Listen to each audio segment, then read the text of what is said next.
കാസർഗോഡ് ജില്ലയിൽ 8 മീറ്റർ വീതിയിൽ മെക്കാഡം ടാറിങ്ങിന് 1 കിലോമീറ്ററിന് ഏറ്റവും കൂടിയ നിരക്ക് 1 കോടി രൂപയാണ്. ഈ നിരക്കിൽ 15.6 കിലോമീറ്റർ നീളമുള്ള ഉപ്പള കന്യാന റോഡ് മെക്കാഡം ചെയ്യുന്നതിന് പരമാവധി 16 കോടി രൂപയാണ് ആവശ്യം. ജില്ലയിൽ ഡ്രെയിനേജ് നിർമ്മാണത്തിന് 1 കിലോമീറ്ററിന് 50 ലക്ഷം രൂപയാണ് ചിലവ്. അങ്ങനെ പദ്ധതിക്ക് ആകെ ചിലവ് 24 കോടി രൂപയിൽ താഴെ. ഇതിൻ്റെ പ്രൊജക്റ്റ് വന്നിട്ട് 2 വർഷമായി ഇവർ ഇതിൻ്റെ സർവേ എല്ലാം നടത്തിയിട്ട് ലാസ്റ്റ് മന്ത്രിസഭ പിരിയുന്നതിന് 1 മാസം മുമ്പാണ് ഇത് ഇവർ പ്രഖ്യാപിച്ചു അപ്രൂവൽ കൊടുത്തു എന്ന് പറയുന്നത്. പക്ഷേ അപ്രൂവൽ ലെറ്റർ ഞാൻ വിവരാവകാശ നിയമപ്രകാരം ഒരു തന്നില്ല.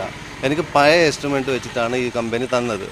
എന്നാൽ 5.5 മീറ്റർ വീതിയിൽ 15.5 കിലോമീറ്റർ നീളത്തിൽ നിലവിലുള്ള റോഡ് മെക്കാഡം ചെയ്യുന്നതിന് സംസ്ഥാന സർക്കാരിന്റെ നിയന്ത്രണത്തിലുള്ള റോഡ് ഇൻഫ്രാസ്ട്രക്ചർ കമ്പനി പൂനെ ആസ്ഥാനമായുള്ള റോവൻ രാജ്ദീപ് നിർമ്മാണ കമ്പനിക്ക് അനുവദിച്ചത് 44.5 കോടി രൂപ. 13 വർഷത്തേക്ക് അറ്റകുറ്റപ്പണിയും കമ്പനിക്കാണ്. എസ്റ്റിമേറ്റ് തുകയുടെ 200% അധികത്തിലാണ് ടെൻഡർ അംഗീകരിച്ചത്. ഇതിൽ ഓവുചാൽ നിർമ്മാണത്തിന് മാത്രം നീക്കിവച്ചത് 25 കോടിയിലധികം രൂപ. മെക്കാഡം ടാറിങ്ങിനേക്കാൾ തുക ഓവുചാൽ നിർമ്മാണത്തിന് നീക്കിവച്ച പദ്ധതി കേട്ടുകേൾവിയില്ലാത്തതാണെന്ന് നാട്ടുകാർ പറയുന്നു. ഒരു ഡ്രെയിനേജിന് ഏകദേശം 1 കിലോമീറ്ററിന് ഏറിയ 50 ലക്ഷം റുപ്യ വേണ്ടി വരും.